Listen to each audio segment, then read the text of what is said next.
All right, so now we're going to actually take a look at the learning management system, and I'm going to show you how to do the initial configuration for the learning management system. So first, it's right here, Lifter LMS, and when you activate it, unfortunately, it adds a lot of menu items here, but that's okay because it's going to make it easier to organize everything. So it adds this one right here, Lifter LMS, and it's going to be our main settings and reporting and all that. And I'm going to explain all these options, and then it adds a courses tab, and this is where you're going to organize your courses and your lessons and your quizzes and manage reviews. You're going to do all that right here. And then you have a same right here for memberships, and there's obviously less options because memberships are pretty much course bundles and other protected content on your website. Engagements is really awesome, and we're going to go through this as well. This is how you're going to automatically send emails and generate certificates to your students, and this is such a power feature right here. And then here is the orders, and this is where you're going to manage all the orders. You're going to be able to create coupon codes, and you're also going to be able to use this really cool voucher system. I use that all the time. If you ordered InMotion Hosting or Elementor and you said, hey, give me access to that course you promised me, the way I do it is I email you a voucher and then it's all done. It makes it so much easier to give people access to your courses or to sell access to your courses, maybe at a seminar or something along those lines where you're not doing it all digitally or online. So let's click on Lifter LMS and first go through these settings, and we'll give it the initial configuration. Okay, so this is kind of your dashboard right here, and it's your activity for the week. And this is actually really cool. I love the fact that they have this, and right here you can see all your enrollments for the week, registrations, net sales, and how many lessons people have marked completed. And these are numbers that you always want to see going up. Obviously, the lessons completed shows you that people are using your course or going through the materials, and you want to always be pushing these numbers up. But there's also a reporting area, but this is just your kind of overview in your dashboard. Let's scroll on down this page a bit. So right here is going to be the version of Lifter LMS that you have. I suggest you always keep it updated because they're always making little tweaks, and they have been pretty amazing at adding features to make the platform more powerful.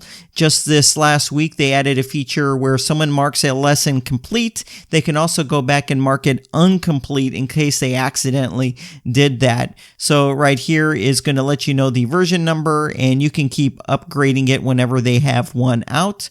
And then down here are some tools and utilities that you might need to use from time to time. If they tell you if you're having any kind of issues or you need any kind of support, they might tell you to click on any of these buttons right here. Now, I've never needed to click on any of these buttons, and hopefully you won't either. So that is the general tab. And then we have these various tabs right here that are the different areas that we need to configure in Lifter LMS, and we're going to do that all right now. First, let's take a look at courses. And so here is the settings for our courses. And what I like about this platform is it's not an overwhelming amount of settings. So we just really have these 4 settings on this page, and we really actually don't even need to change anything on it. Now, right here was that option I was just telling you about if you want to and make it so that your students can mark a lesson as incomplete. If they make a mistake, you can enable or leave it disabled right here.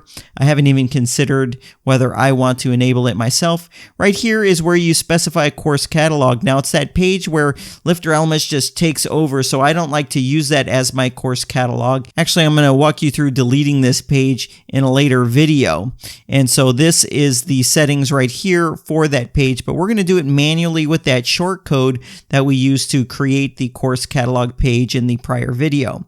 Next, let's take a look at memberships, and it's pretty much going to be the same thing. We're not going to touch any of these settings, same thing where it takes over that page. But right here's an interesting feature. If you want to restrict your entire site, make it a membership site, and the whole thing is locked down to only people that have access to this membership, you could do it right here. This is actually a newer feature, and I haven't really thought through all the best use case scenarios of it. So essentially, it's just going to lock down your entire site, and the only people that are going to be able to access it are people that have purchased your membership. I guess this would be good if you had lots of courses and you had a single membership and there's all kinds of things going on your website and content, and you wanted to lock the whole thing down globally. That's essentially what this is going to do, is lock your entire website down globally. Perhaps I can actually make a video on this, because I could see people wanting to do this that want to use Lifter LMS to create an entire membership website. So we'll touch on that in a later video, most likely. So next is accounts. So let's go ahead and click on that. And these are just the settings for the members dashboard. Now with the members dashboard, it's not like the course index page and the membership index page where it just totally takes over the page. We should actually change this from the one that the default installation selected to the one that we created. So I'm going to go on this drop down right here and I'm going to select it. It's this right here, members dashboard. So I'm going to go ahead and select on that. Now these are just some of the technical aspects of all those tabs that it automatically generates. It's best to leave these the way they are, but I think the reason they put this here is if your website's going to be in a different language, you can put these page slugs in the language that you want it to be in your native tongue. So let's scroll down. Next are some important options. They're the user information options, and these are the requirements and restrictions when someone is creating an account or checking out. So you're going to want to understand this, and you're going to want to make the best decision for yourself. So the first option right here is disable usernames. I actually like this. This is essentially configuring your system so that when someone is creating an account and they're purchasing a course, that they don't get the option to select a username. When they log into your website, they're going to just use the email address that they have. And I really like this. I would suggest keeping this checked. Next is this password strength. And actually, this kind of gets on my nerves. I mean, my online course website is not NASA. I don't need this restrictive password policy to put on my users, and it's going to kind of frustrate them if I make them use a bunch of special characters in their password that they're not going to remember anyway. I mean, our courses are valuable, but it's not like this is the NSA or something like that, and it's life or death information. I'm not going to force someone to use some insane password. So I actually recommend changing this from strong to maybe medium or weak. And actually, weak is totally fine. It's up to you. Obviously, if someone's going to use password as their password, you can't prevent that if you let this be on the weak setting. However, I'm not necessarily so opposed to having that, because if someone wanted to break into your website, they would need to know the person's email address anyway. So right here is this additional password strength meter. I don't like that either, so I'm going to uncheck that. So anyways, you can choose whatever you want based upon the security you want on your site. If you are going to make this strong, I do suggest having this checkbox checked so that people can know if they're not making a password that meets your requirements. Next, we have this option to make it so someone has to agree to your terms and conditions. And then right here, you can actually have a link to a special terms and conditions page that you would want to make on your website. I don't use this personally, but if you wanted to, you can go ahead and add that. Now right here is that checkout fields thing that I was talking about in a prior video, where by default, it's going to make them put a first and last name, and I suggest you keep that as a requirement.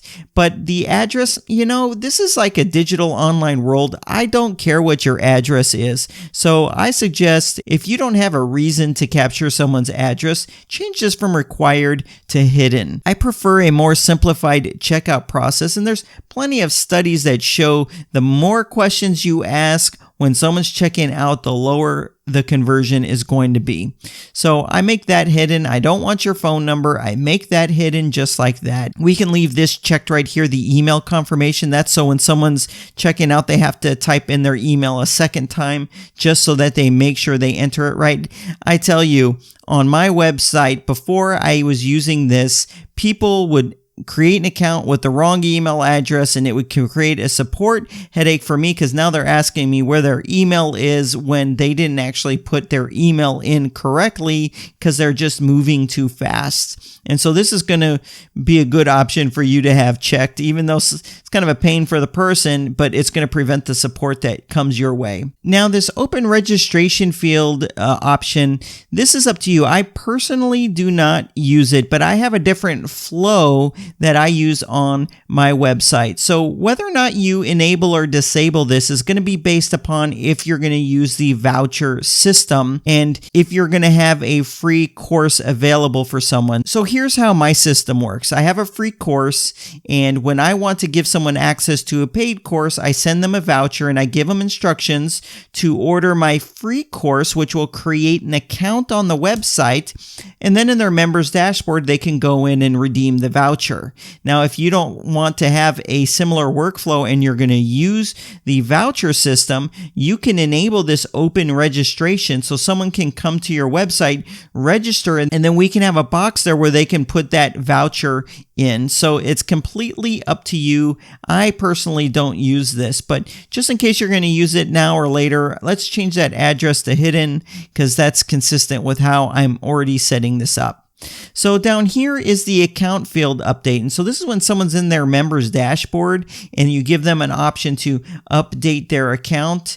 This is what they can update. So I don't ask for the address, so I'm going to make that hidden, and I don't ask for the phone number, and I'm going to make that hidden. However, if you are collecting people's address and phone number, you're definitely going to want to have this not be hidden and have it be optional. So I'm going to go ahead and click on Save Changes so we can save some of these changes I've already made. Now I'm going to click on Checkout, and let's look at the options here. Now this is perhaps one of the most important settings pages that we have here, and it's going to set up our payment processor and those different options. So here we are, the checkout settings. We don't need to change the checkout page. We don't need to change the confirm payment.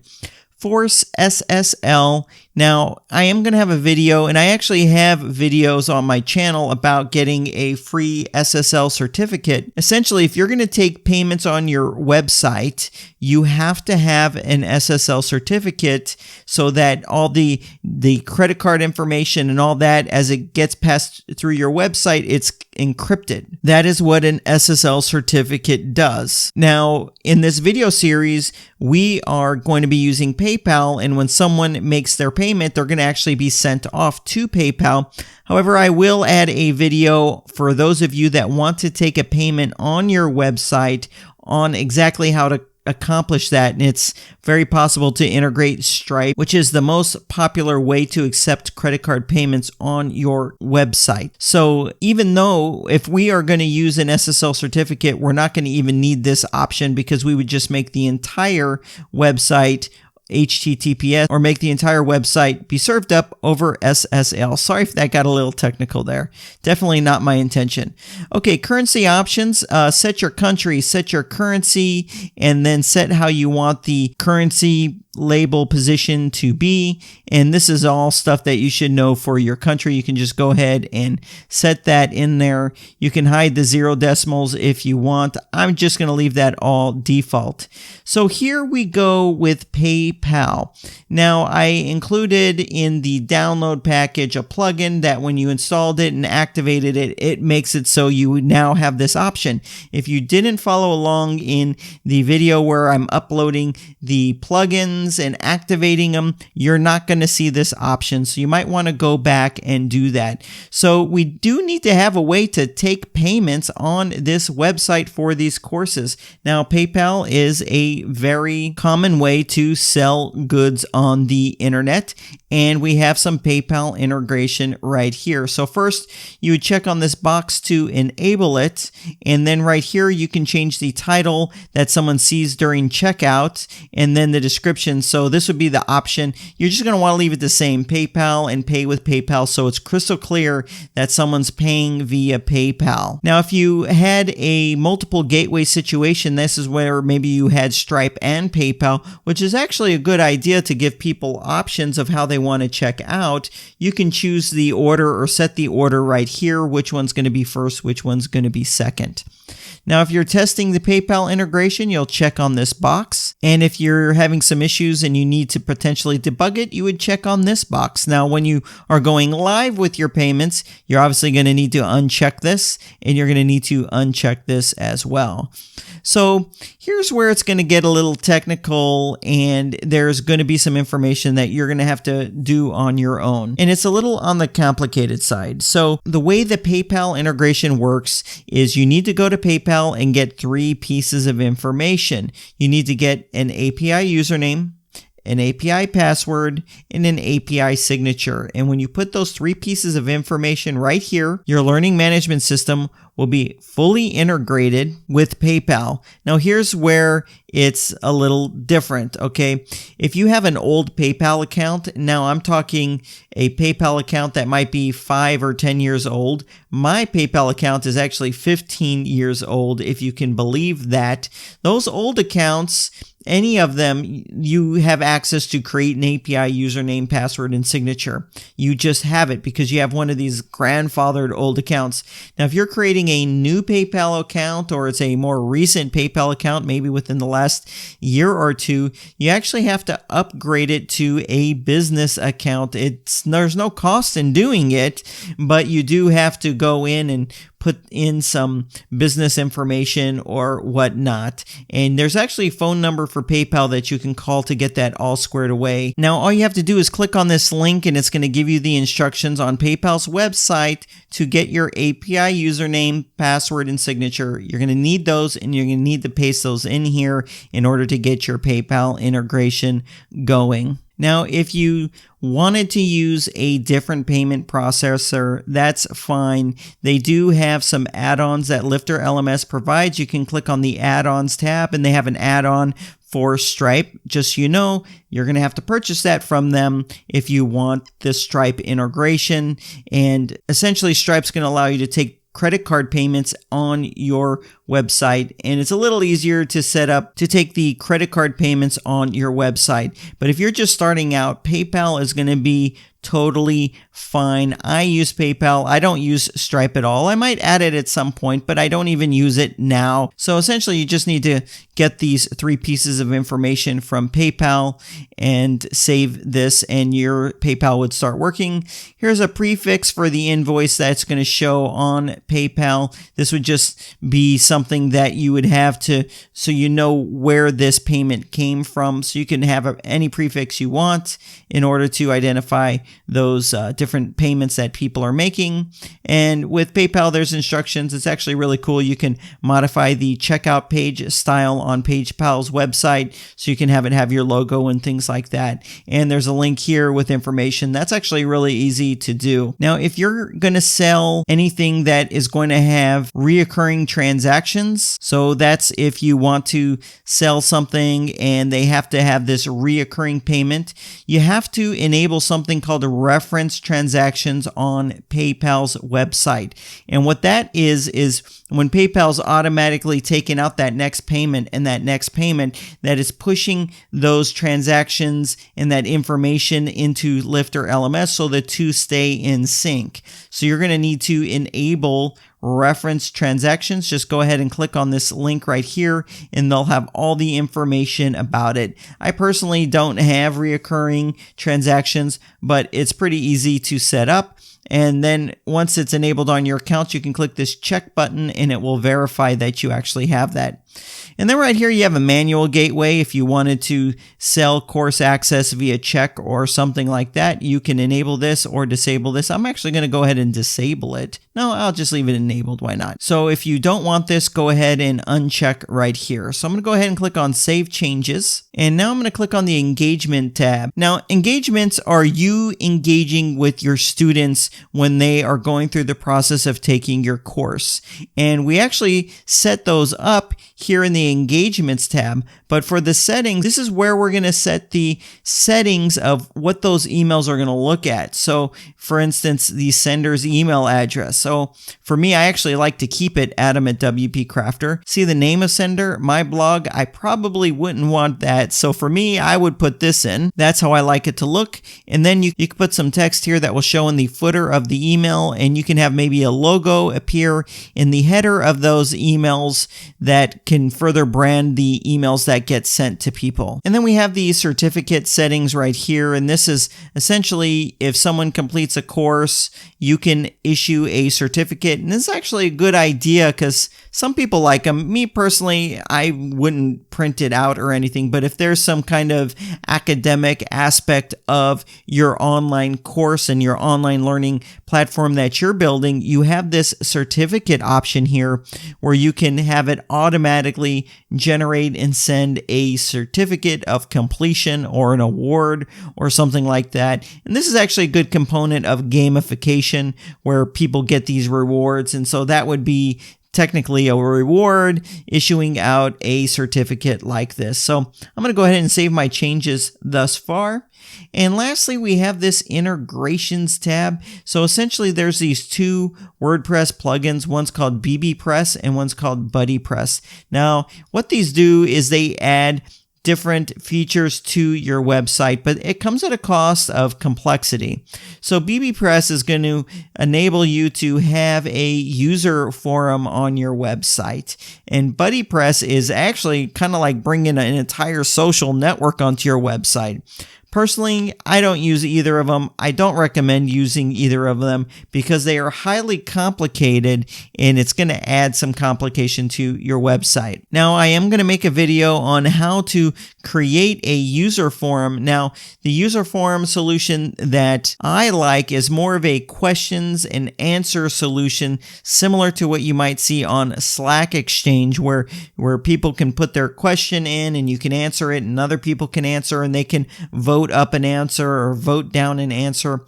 And I kind of like that better for a user forum than bbPress. But it's up to you if you wanted to use bbPress. I'm not going to go into bbPress, but I will go into this alternative solution to have a user forum on your website. Nowadays, a lot of people don't even have it on their website. They put it on Facebook via a Facebook group, and you can have a private Facebook group that only people in it are the people you've accepted. Now, there's a benefit of having it on Facebook, and for me, I rather have a private user forum as a Facebook group because what's really nice is people are going to get the activity of that private Facebook group in their normal Facebook feed. So people that are already on Facebook anyway, they're going to see what's going on in the group and they're going to be able to participate that way versus if you just have it on your website, they've got to come to your website, they've got to log in and they've got to check it.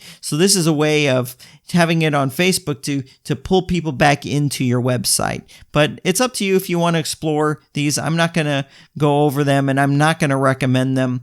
I think it just places too much load on your website and it's going to just add too much complexity. Okay, now before I end this video, I want to click on this add-ons option right here. Lifter LMS, the way they make money is the core plugin is free and then they sell these add-ons and that's how they make money to continue improving the core plugin that they give away for free.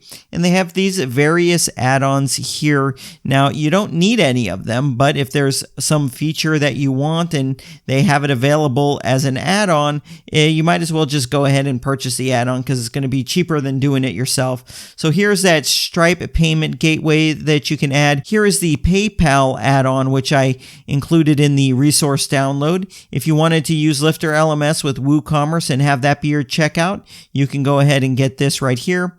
If you wanted to integrate Lifter LMS with MailChimp, you could go with this right here. If you wanted an affiliate system, you can use Affiliate WP. Now, they don't make Affiliate WP, but it's the most popular affiliate management platform, and it fully integrates with Lifter LMS. I should make a video on that because I'm actually in the process of adding this to my site.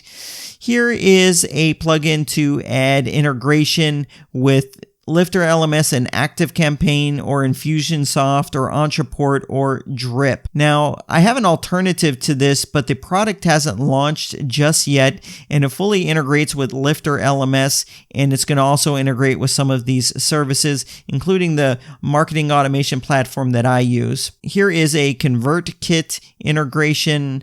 Here's another affiliate platform. If you wanted to create complex registration forms for Lifter LMS, you can do it with Gravity Forms, and here's an add-on for that. And that pretty much is all of these add-ons right here. So next we have this reporting tab here, and this is actually really cool. Oh, I'm the only student in here. But anyways, this is where you could see a list of your students, and you can search for your students by name right here. And this is actually really nice, and you can see where your students are and your courses, what they're enrolled in, what they've completed, all of this great stuff. You can see it all right here and find those students. It's actually very powerful and nice that they have that there. And then right here, when I click on the sales tab, we can see some information on your sales. Don't worry if it says error, just click on retry. And this is good so you can get an overview of how your sales are doing, and you can sort it by year, month, this month, last 7 days, or even put in a date range. And then lastly, we have this enrollments tab here for the reporting, where you can get a kind of a dashboard look at your enrollments over time. And you can also toggle these filters right here, so you can filter it by course or by membership. So you can really dig down and see some interesting information. And did I miss that filters as well for sales? Yes, there's a filter right here for sales. Okay, so here is a really cool feature that I think this might have been added not that long ago. And this is an import export feature for courses. So you can build an entire course, and then you can export it, and then you can import it if you wanted to, say, duplicate it. Instead of starting from scratch, you're duplicating a course. You can make a course and move it to a different website. It's actually very powerful to be able to import and export your courses. Next, we have this system report right here. Now, if you have to get support for Lifter LMS, a lot of times they are gonna want to see this system report right here. And it was the same thing with Elementor. They have this system report, and this will give them all the information that they need to know the environment that your website is in, and to know how you have your website configured. So it's just a bunch of technical, geeky information about your site and your hosting environment, what you have installed on your site, so that they can go ahead and better assist you in troubleshooting your website. Anyways, this was the settings, and we have gotten through so much. We've already created the front end of the website. We've already gotten through our settings. We have our checkout process. We have everything done. We've already gotten through so much. I'm really, really proud of you so far.